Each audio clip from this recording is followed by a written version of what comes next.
Welcome to your own channel financier.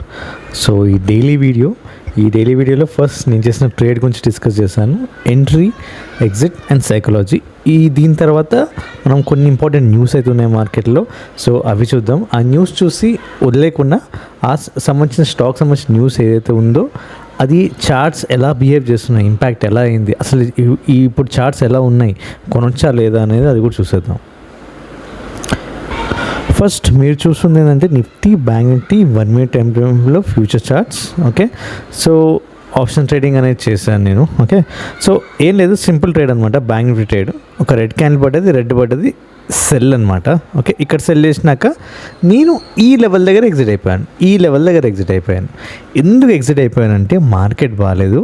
Currently market మన overall like primary trend.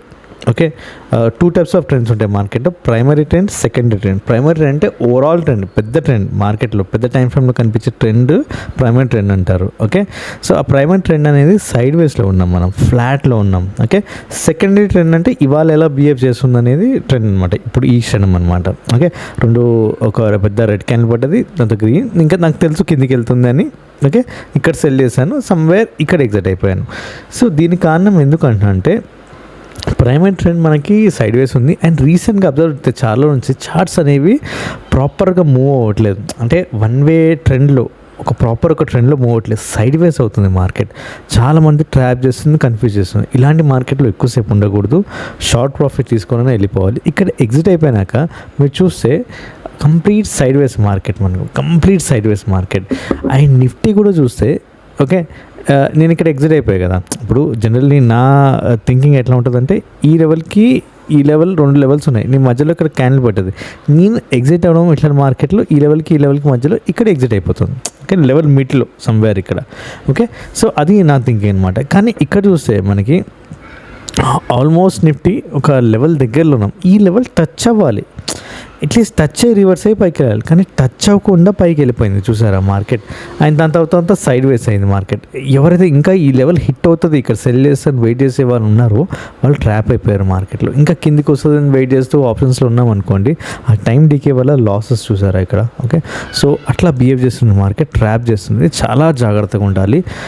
Short immediate entry, okay, short entry and quick exit తీసుకోవాలి. Okay, so ఇట్లాంటి టైంలోనే మనం సైకలాజికల్గా మనం control చేసుకోవాలి. పెద్ద లాంగ్ ట్రేడ్స్ అయితే తీసుకోకూడదు, షార్ట్ ట్రేడ్స్ ఇలా తీసుకొని బయటకు వచ్చారు, గుర్తుపెట్టుకోండి. మార్కెట్లో ఆటో స్టాక్స్ ఏవైతే ఉన్నాయో వాళ్ళకి బ్యాడ్ న్యూస్ అనమాట. రీసెంట్గా మనకి ఈ ఆటోమొబైల్ ఇండస్ట్రీలో ఇన్పుట్ కాస్ట్ అనేవి ఇంక్రీజ్ అయ్యాయి. ఓకే, సో రీసెంట్గా స్టీల్ కానీ, aluminium, copper, rubber, precious metals ఏవైతే ఉన్నాయో ఇవన్నీ ప్రైజెస్ అనేవి ఇంక్రీజ్ అయిపోయాయి.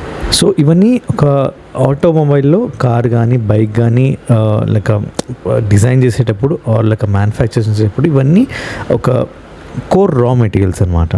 సో ప్రాబ్లం ఏంటంటే ఇప్పుడు ఫెస్టివ్ సీజన్ స్టార్ట్ అవబోతుంది, ఇప్పుడు ఆగస్ట్ సెప్టెంబర్లో. అంటే మనకి దసరా కానీ, దివాళీ కానీ స్టార్ట్ అవుతాయి. అండ్ హెవీ ఆఫర్స్ వస్తాయి మనకి ఈ టైంలో, చాలామంది వెహికల్స్ తీసుకుంటారు. సో ఈ టైంలో ఈ ఆటోమొబైల్స్ ఇండస్ట్రీ వాళ్ళు ఏం చేద్దాం అనుకుంటున్నారంటే ఈ ప్రైస్ ఏదైతే ఉందో, ఓకే, ఈ ప్రైజ్ని, ఈ ఇంక్రీజ్ అయిన ప్రైజ్ని, ఓకే, ఈ ఎండ్ కన్జ్యూమర్స్కి పాస్ ఆన్ చేద్దాం అనుకుంటారు. ఎందుకంటే వీళ్ళు ఆపరేటింగ్ మార్జిన్స్ అనేది ప్రొటెక్ట్ చేసుకోవాలి. సో మేజర్ మేకర్స్ ఎవరైతే ఉన్నారో లైక్ మారుతి సుజుకి కానీ, హ్యుండై కానీ, టాటా మోటార్స్, మహీంద్రా కానీ, వీళ్ళైతే ఈ ప్రైస్ అయితే పాస్ ఆన్ చేస్తున్నారు. సో ఫెస్టివ్ సీజన్లో ఇంకా ఎక్కువ డిస్కౌంట్స్ ఉండవు. ఓకే, సో జనరల్గా ఈ ఫెస్టివ్ సీజన్లో ఎక్కువ అగ్రెసివ్గా ఫెస్టివల్ డిస్కౌంట్స్ ఇస్తారు. ఈసారి ఈ ఇన్పుట్ కాస్ట్ ఇన్ఫ్లేషన్ ఏదైందో దీన్ని దృష్టిలో పెట్టుకొని పెద్ద డిస్కౌంట్స్ అయితే రావు మనకి. సో జనరల్గా ఎట్లా ఉంటుందంటే కార్ మేకర్స్ ఓకే ఒక పాలసీని ఫాలో అవుతారు, ఇయర్లీ పాలసీ అనమాట. సో ఇయర్లీ ప్రైస్ అనేది రివిజన్స్ జరుగుతూ ఉంటాయి మనకి.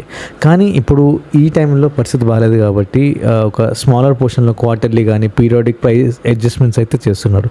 జనరల్లీ ఇయర్ వన్స్ చేసేవి ఇప్పుడు ఈ ప్రైజెస్ ఇంక్రీజ్ అవ్వడం వల్ల, ఈ ఇన్పుట్ కాస్ట్ ఇంక్రీజ్ అవ్వడం వల్ల ఇప్పుడైతే ఇమీడియట్గా ప్రైస్ అయితే పాస్ ఆన్ చేస్తున్నారు.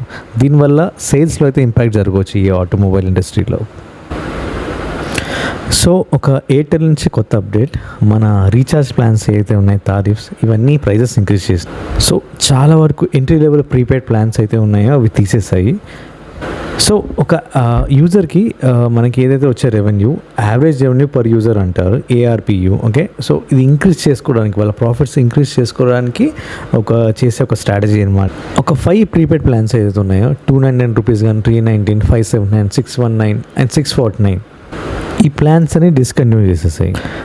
దీని ప్లేస్లో ప్లాన్స్ ఏవైతే ఎగ్జిస్టింగ్ ప్లాన్స్ ఉన్నాయి, కానీ దానికి డిఫరెన్స్ చాలా ఉన్నాయి. ఫర్ ఎగ్జాంపుల్ $299 ప్లాన్ ఏదైతే డిస్కంటిన్యూ చేశారో, అది మనం ఇప్పుడు తీసుకోవాలంటే అట్లీస్ట్ ₹350 అయితే పే చేయాలి.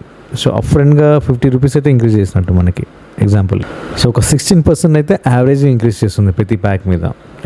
సో ఇక్కడ ఎయిర్టెల్ తెలివి ఏం చేస్తుందంటే, ఈ హై డేటా కన్జ్యూమర్స్ ఎవరైతే ఉంటారో వాళ్ళని హయ్యర్ ప్రైస్ బ్రాకెట్స్కి పుష్ చేస్తుంది అనమాట. ఇవి ఓల్డ్ ప్లాన్స్ డిస్కంటిన్యూ చేసి లోవర్ ప్లాన్స్ని, సో కాస్ట్లీ ఎక్కువ ఉంటాయి కదా, నెక్స్ట్ బ్రాకెట్కి పుష్ చేస్తుందంటే ఆ ప్లాన్స్ కాస్ట్లీ ఉంటాయి. లోవర్ ప్లాన్స్ ఏవైతే ఉన్నాయో డిస్కంటిన్యూ చేస్తుంది.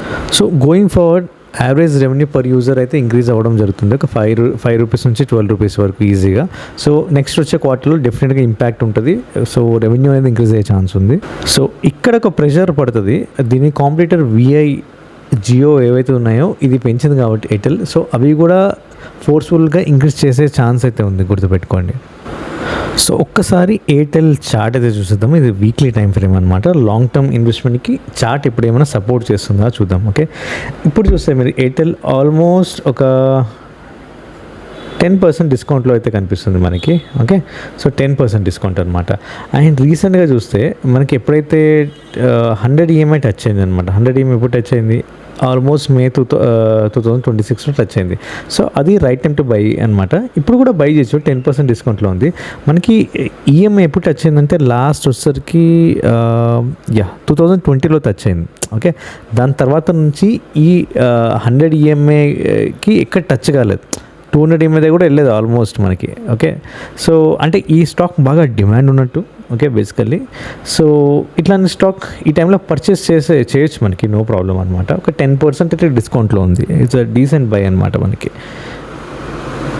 సో నెక్స్ట్ ఒక ఇంపార్టెంట్ న్యూస్ వచ్చేసరికి ఈ హెచ్డిఎఫ్సి బ్యాంక్ బాగా పడింది, మీకు తెలిసిందే కదా. సో బేసికలీ ఏంటంటే హెచ్డిఎఫ్సి బ్యాంక్ రీసెంట్లీ బాగా పడిపోయింది. ఓకే, అందరికి తెలిసిందే. సో పడిపోవడం వల్ల షేర్స్ అనేవి బాగా సెల్లింగ్ జరిగింది. మార్కెట్ క్యాపిటలైజేషన్ అంటే ఇప్పుడు మార్కెట్లో ఎన్ని షేర్స్ ఉన్నాయని అంటూ ఓవరాల్గా. ఓకే, ఆ షేర్స్ అనేవి పడిపోవడం వల్ల మార్కెట్ క్యాపిటలైజేషన్ అనేది తగ్గుతుంది బేసికలీ. ఓకే, క్లియర్ కదా. సో ఇక్కడ చూస్తే ఐసిఐసిఐ బ్యాంక్ అనేది స్ట్రాంగ్ అవుతూ జరుగుతుందన్నమాట. ఓకే, సో ఇప్పుడు హెచ్డిఎఫ్సి బ్యాంక్ టాప్లో ఉంది స్టిల్, కింద ఐసిఐసిఐ బ్యాంక్ సెకండ్లో ఉంది. దానికి దీనికి ఐసిఐసిఐ బ్యాంక్కి హెచ్డిఎఫ్సికి 9% డిఫరెన్స్ అనమాట. ఒక 9% మార్కెట్ క్యాపిటలైజేషన్ హెచ్డిఎఫ్సి ఇంకా పడిపోయింది అనుకోండి, లేదా ఐసిఐసిఐ బ్యాంక్ పెరిగిందని 9%. సో ఆల్మోస్ట్ ఒక బీట్ చేసినట్టే ఇంకా ఐసిఐసిఐ బ్యాంక్ హెచ్డిఎఫ్సిని మనకి. ఓకే, సో ఇక్కడ మనకి ఏం జరుగుతుందంటే రీసెంట్గా బాగా మార్కెట్ పడిపోవడం వల్ల అదే ఇంపాక్ట్ అనమాట మనకి. అండ్ హెచ్డిఎఫ్సి ఇష్యూస్ ఎందుకు ఈ పడ్డాయి అన్నది ఒకసారి మళ్ళీ చెప్తాను. రీసెంట్గా మర్జర్ అనేది జరిగిందనమాట. అండ్ చార్ట్ కూడా స్టాగ్నెంట్గా ఉంది గత కొన్ని క్వార్టర్స్ నుంచి. మీరు చార్ట్స్ అబ్జర్వ్ చేస్తే చాలామంది ఇంట్రెస్ట్ చూపించట్లేదు స్టాక్ కొన్నాను. కానీ ఐసిఐసిఐ ఎందుకు బెనిఫిట్ అవుతుందంటే, ఓకే, సో మంచి ప్రాఫిటబిలిటీ ఉంది, net interest margins and return of equity అనేది బాగుందన్నమాట. ఇది ఇండస్ట్రీ లీడింగ్. ఇప్పుడు హెచ్డిఎఫ్సి బ్యాంక్ను కూడా బీట్ చేసి నెట్ ఇంట్రెస్ట్ మార్జిన్స్ అనేవి ఒక 4.30% అనేవి ఉన్నాయన్నమాట ఐసిఐసిఐ బ్యాంక్కి. ఓకే, సో ఐసిఐసిఐ బ్యాంక్ అయితే మంచి పర్ఫార్మెన్స్ ఇస్తుందని చెప్పాలి. గోయింగ్ ఫార్వర్డ్ ఏమో ఇది బీట్ చేయొచ్చేమో మనకి హెచ్డిఎఫ్సి బ్యాంక్ని. ఒక 10% పెరిగితే చాలు, అయిపోయింది, ఇంకా బీట్ చేసినట్టే. సో ఇవన్నీ పక్కన పెడితే మనం చార్ట్స్ చూద్దాం. ICICI bank, HDFC bank.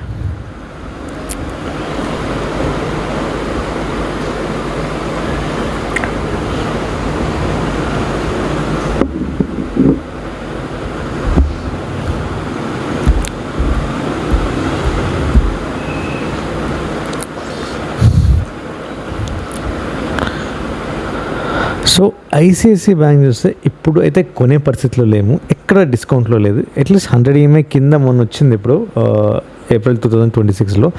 అప్పుడు బై చేస్తే కొంచెం మనకి డిస్కౌంట్ దొరికేది, పైకి వెళ్ళేది స్టాక్. ఓకే, అప్పుడు అరౌండ్ మనకి 1200 చేంజ్లో ఉంది, ఇప్పుడు 1400 చేంజ్లో ఉంది.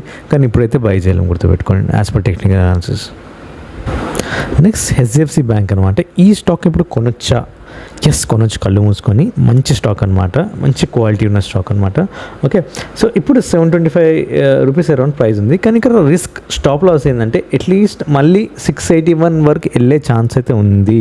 ఎందుకంటే ఆల్రెడీ సపోర్ట్ తీసుకుంది మనకి ఈ ప్రైస్ దగ్గర. మనకి చూస్తే ఒకసారి టచ్ అయింది.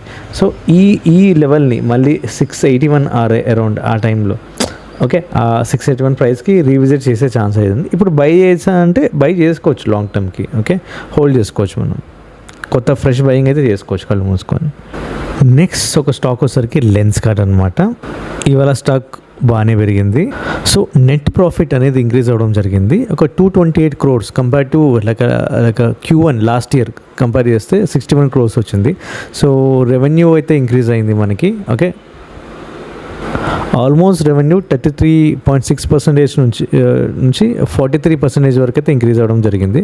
ఒక 2714 crore అయితే రిపోర్ట్ చేసింది లెన్స్కార్ట్. సో ఫినాన్స్ పరంగా ఇంప్రూవ్ అయింది. ఆయన ఇవి కాకుండా 132 నెట్ న్యూ స్టోర్స్ అయితే క్రియేట్ చేసింది లెన్స్కార్ట్. ఒక 132 crore అయితే ఆల్రెడీ హైదరాబాద్లో ఇన్వెస్ట్ చేసింది, ప్లాన్ కెపాసిటీ ఎక్స్పాండ్ చేయాలని. సో ఓవరాల్గా ఫినాన్స్ అయితే బాగుంది. దీని నెంబర్స్ అయితే బాగా రిపోర్ట్ చేసి అందుకే ఈ స్పైక్ అనమాట. మనం లాంగ్ టర్మ్ హోల్డ్ చేసుకుందామంటే హోల్డ్ చేయొచ్చు. ఇది రైట్ టైం టు బై అనమాట. మనకి 596 ప్రైస్ అయితే ఉంది. ఇది వెళ్ళొచ్చు ఈజీగా, ఒక 700-800 ఈజీగా టచ్ అయ్యే అవకాశం ఉంది గోయింగ్ ఫార్వర్డ్. పెట్టుకొని లాంగ్ టర్మ్ హోల్డ్ చేసుకోవచ్చు. మీరు షార్ట్ టర్మ్ కూడా పెట్టుకోవచ్చు. ఈజీగా మనకి 700-600 ఈజీగా టచ్ అవుతుంది గుర్తుపెట్టుకోండి గోయింగ్ ఫార్వర్డ్. ఓకే, హోల్డ్ చేయాలి అంతే. ఇంకోటి మనకి నిఫ్టీ 50 ఎలాగుందో అలాగే గ్లోబల్లో ఎవరైనా ట్రాక్ చేయాలి మన ఇండియన్ స్టాక్ మార్కెట్ అనుకుంటే MSCI ఇండెక్స్ అనేది ఉందన్నమాట. సో ఈ MSCI ఇండెక్స్ రీబ్యాలెన్సింగ్ అయితే చేయడం జరిగింది. ఇయర్లో ఒకసారి కానీ 2 సార్లు కానీ రీబ్యాలెన్స్ అయితే చేస్తూ ఉంటారు. ఈ రీబ్యాలెన్సింగ్ చేస్తే ఓకే కొన్ని స్టాక్స్ యాడ్ అయ్యాయి, కొత్త స్టాక్స్ అనమాట ఇండెక్స్లో. అదొసరికి లారస్ ల్యాబ్, లెన్స్కార్ట్. ఇవాళ అందుకే లెన్స్కార్ట్ కూడా బాగానే పెరిగింది, రిజల్ట్స్ కూడా వచ్చినాయి. And Adani energy solution and billion brains garage ventures అనమాట. గ్రో స్టాక్ అనమాట. ఓకే, అండ్ కొన్ని స్టాక్స్ 3 స్టాక్స్ ఏవవుతున్నాయో అవి రిమూవ్ చేశారు, ఎక్స్క్లూడ్ చేశారు. సో అదొసరికి SBI కార్డ్స్, ఇంకోటి ఆస్ట్రల్ లిమిటెడ్, ఇంకోటి బాలకృష్ణ ఇండస్ట్రీస్ అనమాట. ఓకే, సో అది ఈ MSCI ఇండెక్స్ రిలేటెడ్ అప్డేట్ అనమాట. సో ఇది ఇవాల్టి న్యూస్. Thanks for watching.